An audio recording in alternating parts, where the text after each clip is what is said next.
All right, well, it's good to be with you all today. Thank you so much. I got a lot to cover, so we're going to move fast. Is that okay? Anybody who's been on the National Leadership Briefing knows we try to jam as much as we can in a very short period of time because we respect your time. I'm going to respect your time today, and I do need to know who's going to be flagging me when I go, you're the one? There it is, 44. Whoa, okay, I'm on it.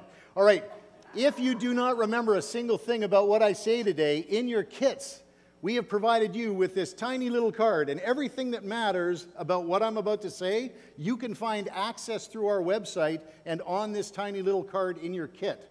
So just have a look for that later on and put it in your pocket for later on.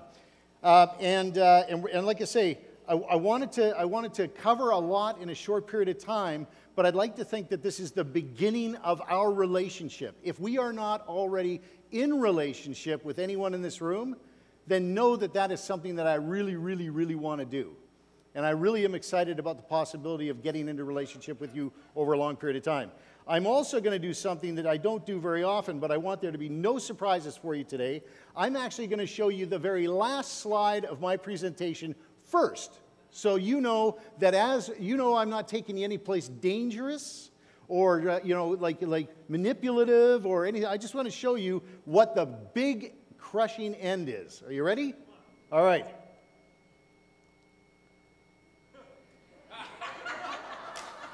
There it is. Okay. This is what I'm going to be encouraging you to take away. This is what I'm encouraging you to take away today. I'm going to encourage you that over the next 12 months, you stay where you're called to serve. I want to assure you that I'm not here to take you away and drag you out into some place where you have no covering and no anointing. I want you to stay where you're called to serve. And I want you to, while you're there, I want you, though, to be intentional about coming together with others who share your views and values, actively looking for opportunities for you to advance the things that we together believe in. So you got that? So stay where you're called to serve over the next 12 months. Be intentional about coming together, looking for those others that share your views and values, and actively knowing there's opportunities out there for us to advance. We don't need to retreat. We can advance. Now, the goal on the bottom there is a time commitment goal I'm going to encourage you to make. I'm going to ask you to commit 0.002% of your time over the next year, which is 18 hours. That's what it adds up to. 365 days, 24 hours a day, 0.002% of your time. 18 hours. Now, if you're a real keener in here, who's a keener? Come on, keeners. Whoa. You're here. You're a keener. I got news for you. There's a lot of people that aren't here. Okay, if you want to make a stretch goal, 0.0027% of your time means that 24 hours, a total of 24 hours over a period of a year. That's what I'm going to ask. Now, that's the last slide. Now, I'm also going to give you a warning about something else today. I may refer to politics at some point during my presentation today. Okay? Now, I know that might shock some of you, but I want you to know that the reason I do not run from that and hide from that is because civil government that is established by processes that are political has the power to make decisions that will either impact the lives of our neighbor in either a positive or a negative way. So if we pay no attention to politics, the very process that establishes our civil governments, then someone else will decide how to care for our neighbor. And if you haven't noticed lately, they're not doing a very good job. And I believe in this room is the mental, spiritual, and power to take better care of our neighbor. Okay? Now, what I've been asked to speak about today, since we got that out of the way, I'm going to leave that up for a bit, is I've been asked to introduce myself to you, to share details about the 4 pillars behind me, and to introduce you to the National Leadership Briefing if you haven't already seen it. However, I also wanted to speak about a subject that is even more important to me, and that's you. So I'm going to be referencing you throughout my presentation today as well, if you don't mind. My fellow citizens of Canada. All right? Good to be here. Okay. Let me just see here. I've got here. Okay, let's start with me. I don't even like talking about me, but I guess I got to start with me. All right. So about 21 years ago, I'm going to give it to you. Okay, I was at an Amway meeting. All right, I got saved at an Amway meeting. All right, I'll tell you. All right. Okay. All right. It's one of those things where you just go, hey, look, it's your story, right? Okay, I got invited to an Amway meeting. There was me and 500 people. I ran to the front and I said, really, that's the deal I'm in. I'll take that and SA8. I'll take an SA8 too. LOC as well. All right, we got another person saved in an Amway meeting. All right, hey, you too? You guys? All right. So the advice that I got at that time was from the person who led me to the Lord was that I was to find a church that believed solely in the Bible, taught exclusively out of the Bible, and believed what the spilled blood of Jesus Christ did for me, and they said to plug into that church and serve your pastor. And as it turns out, I ended up in his church, Pastor Craig Baroker. And he let me just hang out at the front of the chapel for every church service, and he let me get to know the God I just discovered was there, get to know Jesus, crying, laughing, dancing, doing all that stuff. And every once in a while, he'd come by and wipe my spiritual nose and clean me up and put me back out there. But he let me relax. Then one Sunday, his wife kind of ruined it in a way, because she stood up, she gave a message, Pastor Ann, she gave a message, and she said, if you don't know why you're saved, then you need to pray to God that Jesus will birth a vision in your heart as to why you're saved, because you're saved for a reason. You're not here for no reason, right? And so I went, oh, okay, when I was kind of easy to submit to these guys, so I went, great, I'll submit to you guys. And I started praying, and sure enough, within a period of time, I got it in my heart that I'm supposed to encourage people to vote. That was all I got at the time. I got nothing else, so I started thinking, okay, I got to encourage people to vote, but there was a little problem because I myself had never cast a single vote in my life. I was 38 years old, and my entire life was just 1 year after another. Whenever there was an election, I had to go out and pretend to vote. I would actually get up from my desk at work, and I would say, yeah, I'm off to vote. And I was so embarrassed about the fact that I didn't know what I was doing that I went out and drove around for a while until I actually figured, okay, I don't know how long it takes to vote, but that could be it. So I drove back to the office. And people would always say, who did you vote for? And I said, that's none of your business. That's my personal business who I voted for. And I was really embarrassed about it, but because the Lord had said that I'm supposed to encourage people to vote, I found out I needed to learn. And so I started asking questions. I talked to my sister. My sister knew a lot about politics, and she just said, all you need to know, Doug, is that the NDP is great and conservatives are evil. That's all you need to know about politics. And I went, okay, I think I might need a little bit more information, but I'll top it up somewhere else, right? So anyway, I did that, and what happened was that bit by bit over time, I ended up having these opportunities present themselves, and many of them were supernatural. I would have to tell you, now, looking back at what I know about politics and the way it works, is I realized that the supernatural element and the things that were happening in my life could not have been created or contrived by me. I could not have manipulated the things to happen the way they did. And so, again, as much as I hate talking about myself, I'm sorry about this, but I got to tell you, this is the influence of allowing the supernatural presence of God to actually be present in your life as you are pursuing something God has told you you're supposed to do with your life. So I voted for the first time in my life in 2001 at 38 years old. Then I volunteered in every federal election campaign since 2001, door knocking, putting up signs, taking down signs. I've been elected since then on 10 electoral district association boards, and that was back in the early days of these political boards, so they were really aggressive. They're aggressive boards. But it's also when I learned my first lesson, which I want to put up on the screen here. It's the first time that I learned that influence is most effectively exercised in the room. Big difference from outside of the room, okay? Now let me give you some encouraging advice or information. You guys are in the room right now.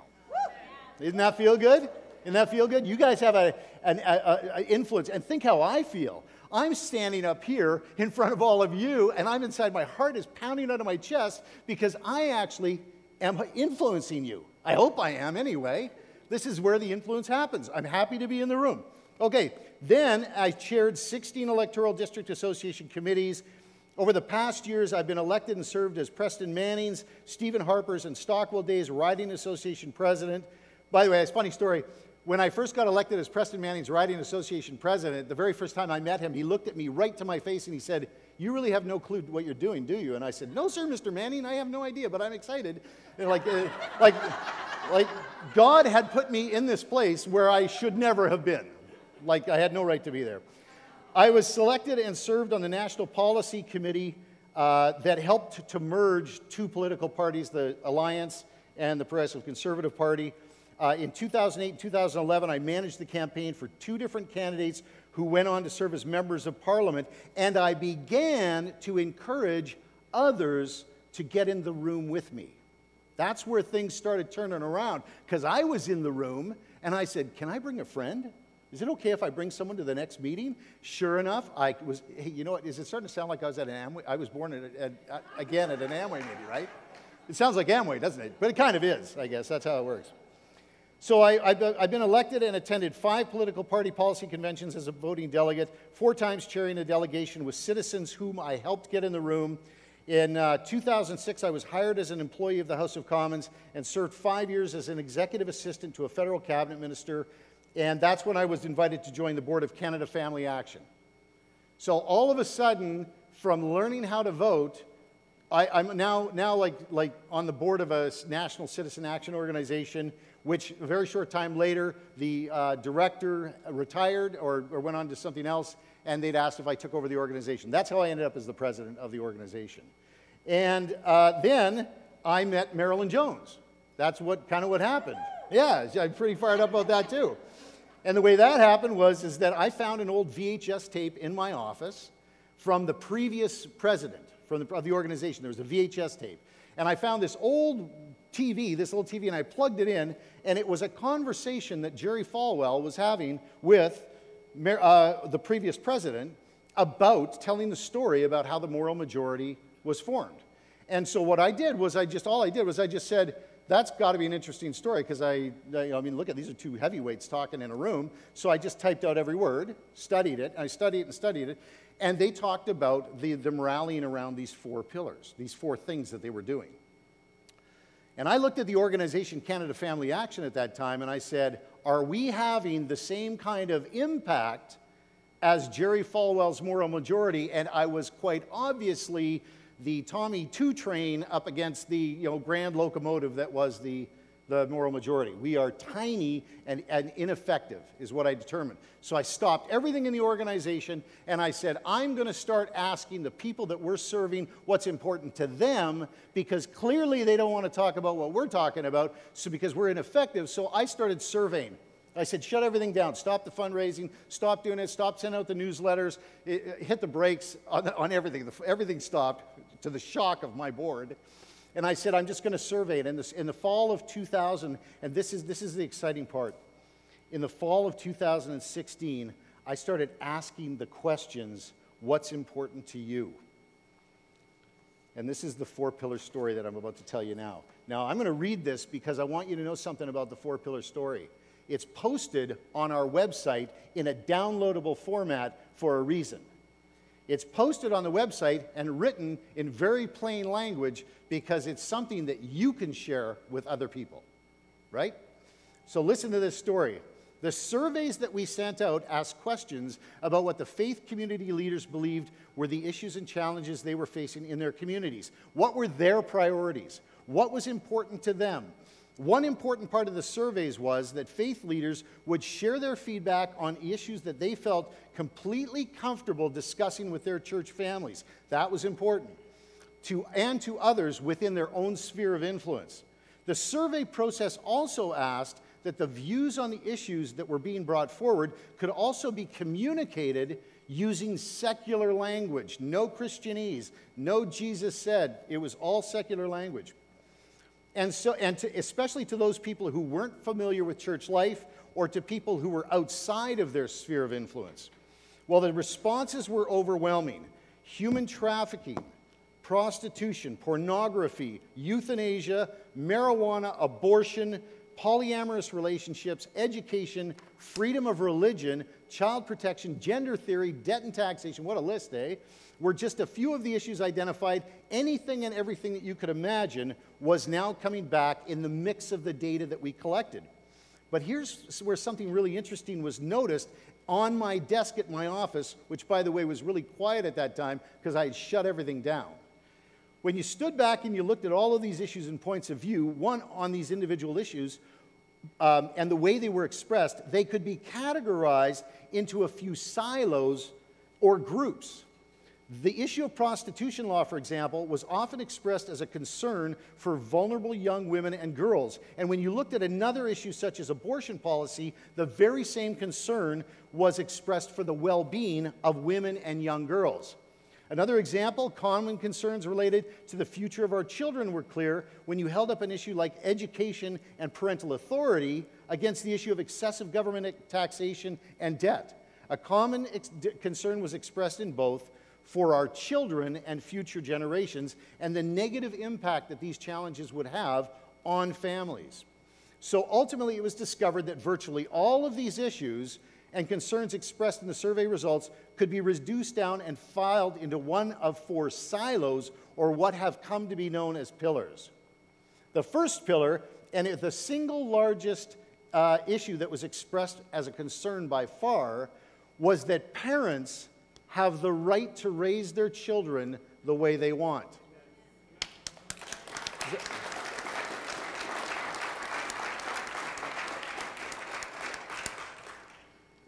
Parents just wanted to be free to raise their children with the same values and in the same faith tradition. That was all. So simply expressed, but clearly a priority to those who responded, a desire to raise your children the way you want. The second silo or pillar, represented over a large number of responses, was that those we elect to serve us in civil government must respect and defend our right of belief and freedom of religion. Again, yes.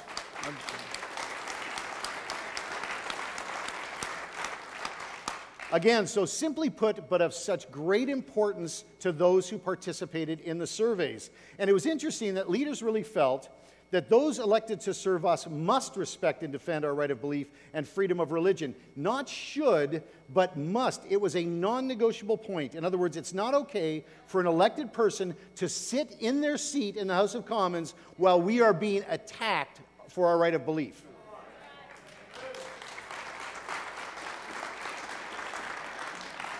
It was also important that that right of belief or unbelief was protected for all Canadians and not Christians.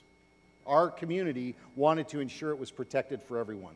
Now, the third pillar, which is what I believe is the true heart of the church, is that the laws and policies passed and enacted by civil government must provide for the safety and security of the citizens, but especially the vulnerable that live among us in our communities. Amen. So the laws and policies of government, at the very least, must check the box and provide for the security of all citizens, especially the vulnerable among us. People like the homeless, the drug addicted, the shut-in elderly, important these days, and the lonely, the young girl who discovers she's pregnant and she realizes the gravity of her circumstance and she needs solutions. People who feel as though there's no hope, people that are frustrated by mobility challenges or chronic conditions. All of these citizens must first be protected by any policy or law that is passed by civil government. Amen. And finally, the fourth pillar, which is a very sensible posture related to finances, it is inappropriate for civil government to heap debt on the back of our children and future generations.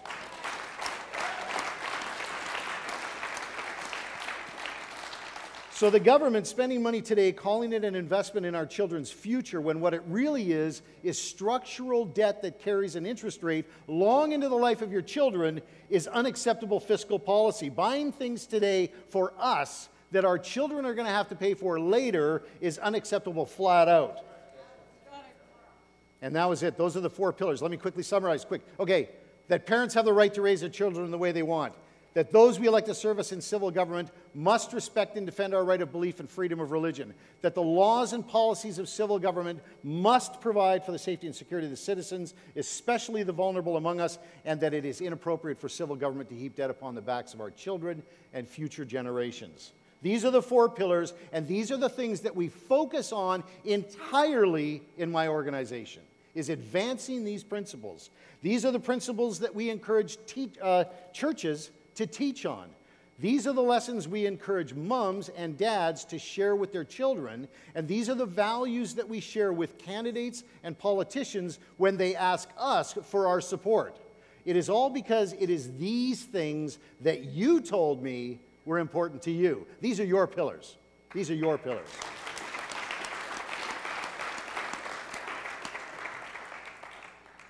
So what is the National Leadership Briefing? The National Leadership Briefing is the time for 1 hour once a month where we come together. You stay where you're at, you keep doing what you're doing all the time, and we come together to remind ourselves about these things that we believe in for 1 hour. 0.002% of your time. Now you're probably doing the math. Whoever the mathematical guys are, wait a second, that's only 12 hours. What am I doing with my other 6 hours? It's because I can't wait an entire month to get in touch with you. So, well, yeah, midweek touch points. That's right. Doug Sharp wants to reach out and touch you midweek for every week with a 7.5-minute video just to say, how you doing? You guys remember that parents have the right to raise their children the way they want, right? You guys remember that, right? Okay, and that's what it is. So you got 12 hours, 1 hour once a month, and then a midweek touch point for 7.5 minutes, and that's all I'm asking you to do. And what are we doing? Well, I'm going to tell you that in a minute. We are going to be doing various things while we're together, and I want to share a few of them with you now and give you a bit of a taste of it if you don't already know. So if you're on the briefing already, then I suppose, no, stay listening. It's important you stay listening. All right. First of all, one of the things that we discovered was that when we started opening up the door to, and connecting with people about these pillars, we had so many questions that we needed to actually focus on giving the answers. So people would contact our office and have, okay, I got this question, I got this question, I got this question. So what we did was, for any organization that wanted to just have me come on a Zoom call, because we were all on Zoom at that point, I would actually come on a Zoom call and they could invite their entire team and just ask me a bunch of questions. Now, I'm not saying I know all the answers, because I definitely do not know all the answers, but I will commit to get them for you, and I will do my very best to answer them for you. And we dedicated what is called answer period. We dedicated that time to anybody who wanted it. And if we saw a question that was getting asked often, like really quite over and over again, we would then put it on the National Leadership Briefing so that we could share it with everybody, the answer to that question. So that's answer period. We also introduced teaching and training templates. Now this is, for those of you who are on the briefing, you'll recognize this. We feel it's really important in our society today to understand our sphere of authority as an individual. That's you up there, by the way, that's self. That's you. And that circle is you within a sphere of authority. You have authority within an area of responsibility up to the line, which is the jurisdictional limit of your authority. And you have the opportunity to operate freely within that and make the decisions about how you live your life. What time you get up in the morning, what time you go to bed at night, what you eat, whether you work out or not, in my case lately, an awful lot. All of these decisions you get to make for yourself up to the line, which is your jurisdictional limit of authority. But there are other authorities in our society. And in fact, they're not just authorities, they're governments unto themselves. Self-government, family government, church government, and civil government. These are all spheres of authority with responsibilities that you can actually operate. We all operate together, and together, by all of us working together, society functions either well or not well. But we point out on the National Leadership Briefing, by using templates like this, that it is only by permission that you can impose your authority on another sphere of authority. For example, if a person joins a church, that church circle, if you reach out into the church, you have to grant the pastor permission to speak into your life. You can't just like, pastor just can't come and go, okay, where's the wine? Do you have wine? The alcohol? Whatever it is. They don't direct you around. You grant them permission and you say, I would like you to speak into my life, pastor. But there's one time that I stress that we really need to pay attention is because civil government, which by the way on its own has no authority, and the only authority that they have is the authority that we lend them at election time. Sometimes what they do is they take that authority and they hoard it. They hoard it and hold on to it. And they pass laws and they build tax models that place us in submission to their authority permanently. And so you're familiar with that, right? So you can feel the jurisdictional limit of the civil authority circle. You can feel it expanding and infringing and imposing itself on the authority of the individual, on the authority of the person, the church, and the family. And what I call that expansion of authority is actually tyranny, the tyranny of civil government. So what we do is we give you these downloadable teaching templates. You come on the National Leadership Briefing. You learn about how to use these templates. And again, I know it's weird, eh? Amway, you get up and draw circles on the board. Do you remember that? And then these are circles on the board, and you're going to go draw some circles. Like, I mean, this is really amazing that I got saved at an Amway meeting, and here I am. But anyway, so these downloadable teaching templates just give you tools that you can help people to understand the circumstances that we're in, the situation we're in right now. So what else do? We do something called Boardroom training session. Is what you see behind during the National Leadership Briefing. It's 1 hour. I basically run over to the boardroom and I got a whiteboard behind me and I can as quickly communicate single or individual concepts. Well, what you see behind here is you see where it says you. Okay, this is usually like a 7 or 8 minute training where it says you, your SOI, your CAG, and NLB. You see that on the one side? Okay, this is usually 7.5 minutes, but I'm going to do it in 30 seconds. Okay, just cut it right down. Okay, you, the arrow going up is you are aligned with where God wants you to be. On your left, you have somebody who's going to help you, and it's kind of a companion, someone who's going to like walk the road with you, just to work with you. On the right-hand side, we're going to connect you up with the authorities you may not know you have. Things like constituent authority. Where you live grants you specific authority. You also have citizen authority. You also have political party authority if you want to buy it for $15. You can buy extra authority. You also have kingdom authority, but I always encourage the pastors to teach that. That's for sure. And if you want government authority, I can help you get elected. That's how you get it done. So that's 30 seconds. But that is a whole training module, which we call you training. Because you need to know who you are before you go out and do anything. And we want to help you discover that. And by the way, you're fabulous. You are fabulous. It's amazing. Now, the other one behind me, that horizon, you see the horizon? We want everybody to know when they come on to the National Leadership Briefing that what is actually happening is you are starting here and you are stepping onto something that is moving very fast. So we want you to focus on one thing first, and that is the horizon. The horizon is what we want you to focus on first. We want you to, when you get there and you're going, what am I doing here? Like, I just an hour a month? What am I doing? We want you to look on the horizon and understand something is that at the National Leadership Briefing, we are looking on the horizon for opportunities and threats to the things that we believe in. That's what we're looking for. Opportunities to advance the principles into society, culture, politics, and government, or to defend or prepare a defense against threats. Okay? So let me give you an example of what some of those might be. Oh, by the way, let me first tell you about what else we do for you along the way. You get on the National Leadership Briefing, we see an opportunity in the future, we start preparing you for it. We start each month, and with the midweek touch points, giving you little pieces of information that you need so that when it comes to that moment in time, like an election, you're ready to go. But we know there's a lot of noise out there. As a matter of fact, the enemy in both the spiritual realm and the temporal realm, our temporal enemies, they know that they can sow noise into our lives as much as they can so that you can't hear the signal. They intentionally make things complicated. Have you ever done that, gone to a meeting with somebody, and they go, hey, they're just talking over your head and go, whoa, that's a politician. I don't know anything about politics. I better not pay any attention to that. Well, you know what? It's quite simple. Politics is quite simple. So we screen out the noise, focus on the signal, and slowly bring you along so that when you come at that point, you're ready to go. That's okay, clap. Yeah, it's good. It's exciting stuff. I'm fired up.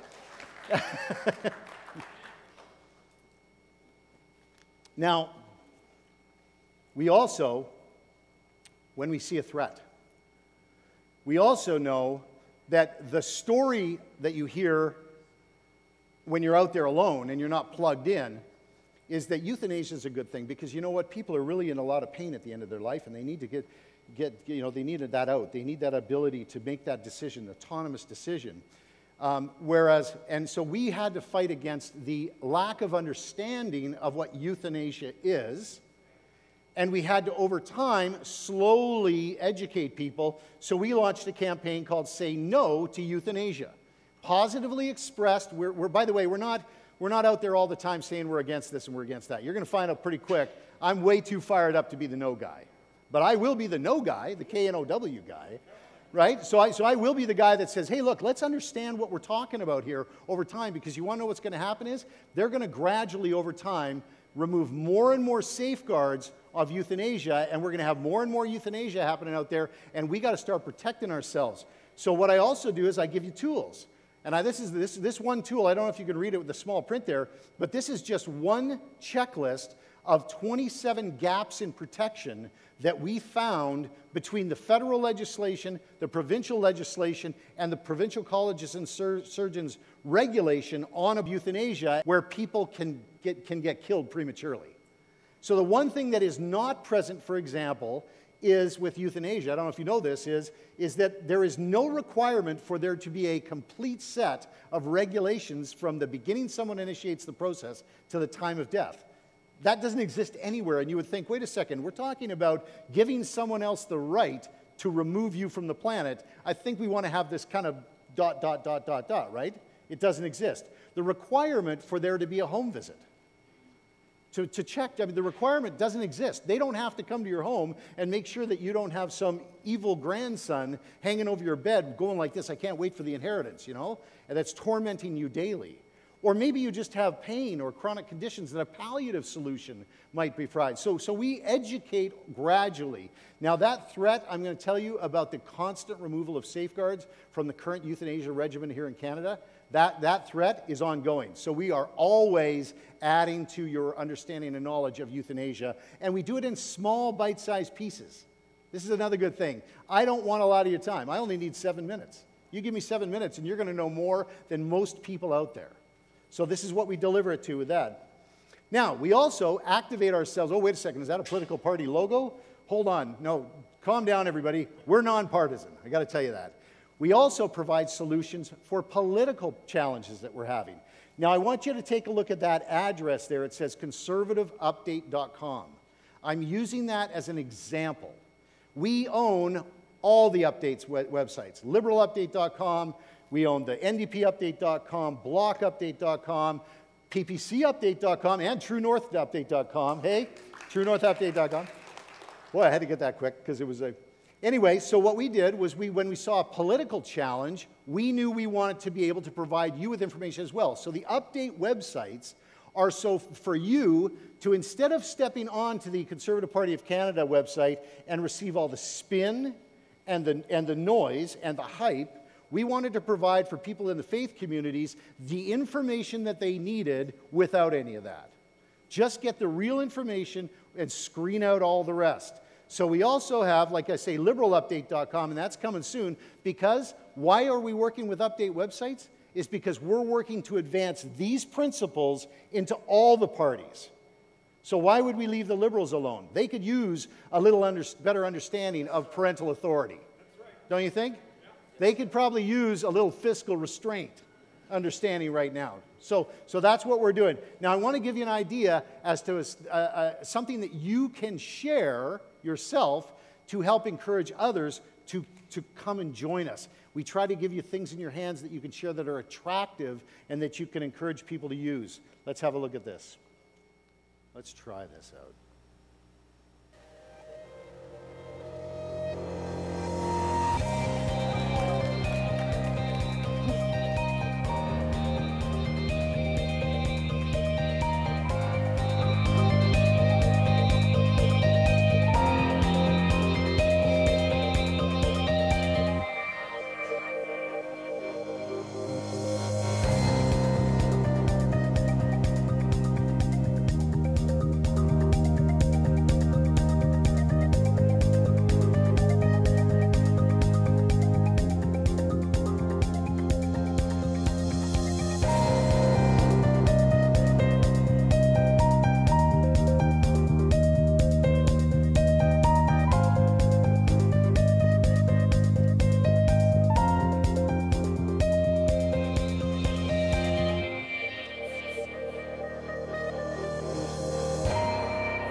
conservativeupdate.com. That site is live. And what you'll find there, whenever you go there, we'll direct you there, because that means that we've got a campaign going to exercise influence within that party to advance the things that we believe in. And I'm going to give you an example of what that looks like here, right here, because there was a political party leadership election within that party. And on the left-hand side of the screen there, you can see there were candidates that all put their names forward. And we were excited that there was going to be a party change, because where there's change in a party leadership, there's an opportunity for us to communicate and influence, right? So we were excited, and we were encouraging people to run and jump in there. And you know what? I'll do that in all the parties. Get in there and run, get in there and secure the highest office in the land. That's sort of the Holy Grail, the highest office in the land. But what I said to everybody was, instead of you just rallying around the individuals, the candidates, I want you to consider something we've got called the Common Ground Platform. Now, the Common Ground Platform was a platform we produced based on what you told us was important to you, and we produced it and kept it over here. So there's the election of the leader of the party over here, and we produced the platform over here and said, before you run over there and start, door knocking and rallying and all that stuff here, just come over here, rally around this. Rally around this. And so everybody came around that and gathered support around those ideas in that platform. And then we invited the candidates that if they wanted the support of any of the people we're serving here, come on over and have a look at the platform. And bring your shopping buggy, because we got a whole bunch of things we want you to take a look at. And these are some of the things. The Parental Authority Protection Act, that in law would clearly affirm the right of parents to raise their children the way they want. So if we as a community think that that's important, then we don't just go and give away our support, we ask them to earn it from us by supporting that piece of legislation. Now, if they actually took that and made a part of their platform, we celebrate and go, that's fantastic, right? Or how about this one? The Vulnerable Persons Protection Act. You know how they've got Environmental Protection Act? You've heard that? Where before you do anything at all, you got to make sure that the fish in that stream isn't killed, that don't hurt that tree and that shrub and that duck, that's a endangered duck. And they'll go to the end of the earth to protect the environment before they pass a piece of legislation, right?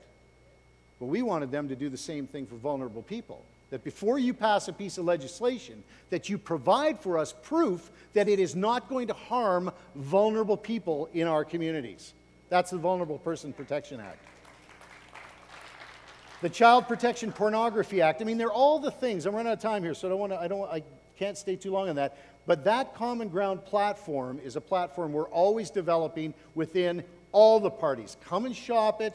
Come and shop the platform, because we've got people that care about these things. We also used our political party authority to actually infiltrate, occupy, and influence the outcome of votes during a political party convention. And we were able to work with other organizations to help elect 1,000 delegates to a political party convention. Together, we had delegate representatives in 225 of 338 ridings. You want to know what something that was really cool? There were more pastors at this last policy convention than any other time I've ever seen since I started doing this. There were so many pastors at the convention. I was like, wow, wow. 85% of the policies that we supported were passed based on these pillars. A majority of Canadians we liked were also elected to National Council. Now, did we do it perfectly? No. Can we do it better next time? You bet we can, because this was the trial. Okay, I'm running out of time here, but I want to just introduce you to somebody really quick. There's somebody in the room right now that I want to give 5 minutes to. Come on up, Grace. Sometimes on the national leadership briefing, what happens is and I'm just going to stick with me. I'm just going straight to Grace here, straight to Grace. Sometime on the national leadership briefing, we meet people that are citizens that are out there doing something that's important to our community. And we have a segment called the Citizen Spotlight segment. And when I heard about what Grace had done, she is a municipal government leader from Newmarket. She's a realtor by profession, as you can see, a mother, married. But she's called to care about vulnerable people that live in her community, and she did something. So before I let her go home, I want you to tell us what you did in Newmarket, Grace, so that we can shine a light on that, which is what we do on the National Leadership Briefing. Thanks for coming. Thanks. Thank you, Doug. Wow, this man is so gifted, isn't he? He is so gifted to put so much information in a short period of time. That is a true gifting, Doug. You're awesome. And as I sat there and listened to Doug, I'm like, oh, I'm in trouble. I really am in trouble meeting Doug. Because what he says, you know, you meet him and then he puts you on the fast track. That's exactly what he does. So if you encounter Doug and he has something that he pins you on, get your seatbelt on because he's getting you to go. It's a real privilege to be in this house today. I can't believe it. Walked into a place with no masks. I was like, wow. Woo! Woo, woo, woo, woo! Yes, I'm a municipal leader, a council member in the town of Newmarket. Wow, wow, wow. Did I see that coming? Nope. I had no idea. I was out for a walk one morning, and I heard the Lord say to me, ask for the city. I was like, ask for the city. I always pray and intercede for the city, but I didn't know what it really meant. And then within a year time, I had been elected as a council member. And what a privilege it really is to serve in a municipal level. You really don't think that we have much power to do much in a municipal government position, but I was just writing down what has happened since I became elected almost 4 years. I'll be running again next spring if God wants me there. But, you know, in that time, Newmarket doesn't have any marijuana shops. Yeah. No marijuana shops in Newmarket. Nope. Since I've been elected. Since I was elected, I ran a Light Up Your Night prayer night during COVID because I said, where's prayer? I don't see it in the churches. I'm an elected official. I'll use my platform. Put together a prayer night, Light Up Your Night, for people to come to the end of the streets and pray and bring a candle. Very practical, simple. It's done. Wow. Just recently, we just ran a prayer vigil for Indigenous people in Newmarket for healing and reconciliation. All led by Spirit-filled Indigenous people, I may add. Wow, wow, my council just didn't know what happened when Grace Simon stepped into the room. Neither did I, really, because I didn't know that all these things were going to happen. But God did. And so Doug has invited me on the stage for this very last thing, but not the last thing, just the beginning of thing, but just most recently, prior to the Indigenous vigil that we ran. We had the opportunity to discuss body rub parlor licensing. Guys, in Newmarket, there's going to be no body rub massage parlors. Wow! I just really want to urge you to get to know your council, get to know your mayor in practical ways. In practical ways. Invite them out for coffee, get to know them, and get them to know you, your name. You know, become friends with them because you're so powerful. And at a municipal level, you just never know what's coming up in these days, right? Did I know that I would be facing marijuana shops? Did I know I was going to be facing Indigenous issues? Did I know that I was going to be facing body rub parlor issues? No, I didn't. And so when this body rub parlor licensing came to point, I was like, wow, this is exactly why I'm here, for this very thing. And I got to tell you, when I raised the issue with council and mayor, they really didn't see the issue. Because they don't really know about body rub parlors. They don't know what they are. They don't know what they mean. I got to tell you, I can talk here because we're in a place of spirit-filled believers, and it's really refreshing. Over 20 years ago, my dad's a pastor, my brother's pastor, long line of pastors. But in the town of Newmarket, we would pray, you know, various areas in Newmarket. And one of the places was a strip club called Lookers. And you may remember the story because it hit the stage, it hit media. It was on 100 Huntley Street. And we prayed around that building for 7 years. We prayed and interceded for the vulnerable, Doug. Yeah. You know, for the broken, for families, that God would restore. We put our stake in the ground, and we prayed, and we prayed. Wow, that place, that strip club of operation, became our church, known as Newmarket Community Church. Right on.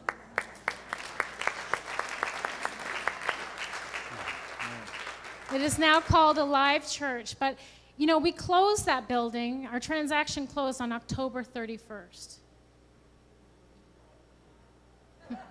Isn't that funny? So it started from there, taking dominion, right, in a city and going forward. So fast forward 20 some odd years, the daughter of the pastor leading this church where we struck the ground, you know, is fighting against body rub parlors.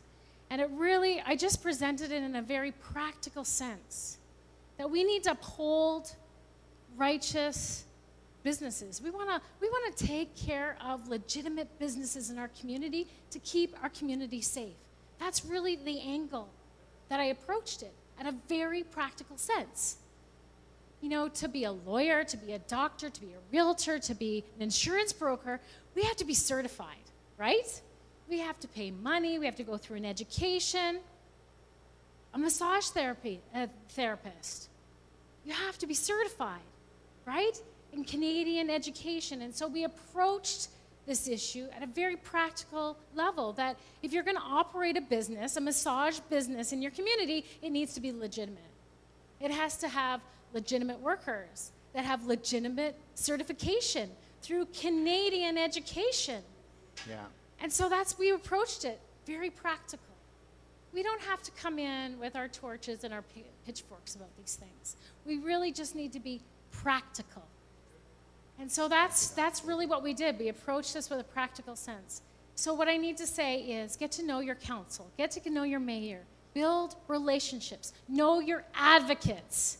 So I brought in my local advocates who know about human trafficking, who know the roots and the shoots about body rub parlors and the effects on the community because of that. We brought them to council. And we were faced with opposition, because that's why municipalities will not look at this licensing, because of the opposition. Well, I tell you, the weapons of our warfare are not carnal. So get in there, get digging, get to know your council, and be effective. God bless you guys. Yeah. So, whoa. Okay. Oh, sorry. Am I live here? I'm here, Francis? Okay, before you go, Grace. So the reason why Grace is here today is not just because she's super awesome and she's a government leader, but because she actually has said that as a counselor, that what she has done is duplicatable. Like, you could do this, what she's done, that bylaw that she's produced and had passed, can be duplicated in every municipality across the country. And she has said that she'll work with anybody to help you pass that same bylaw.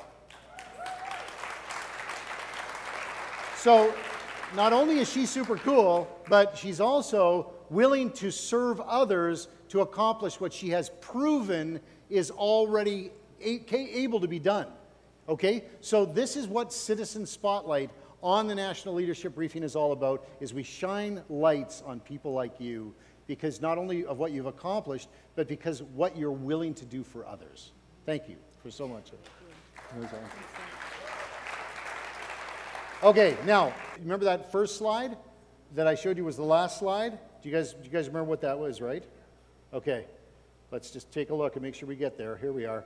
Over the next 12 months, stay where you're called to serve, while being intentional about coming together with others who share your views and values, actively looking for opportunities for you to advance the things that you believe in. And if you invest 18 hours on a goal, I encourage you, if you choose to do it with me. And if it's not with me, make sure it's someone who's as fired up about you as I am.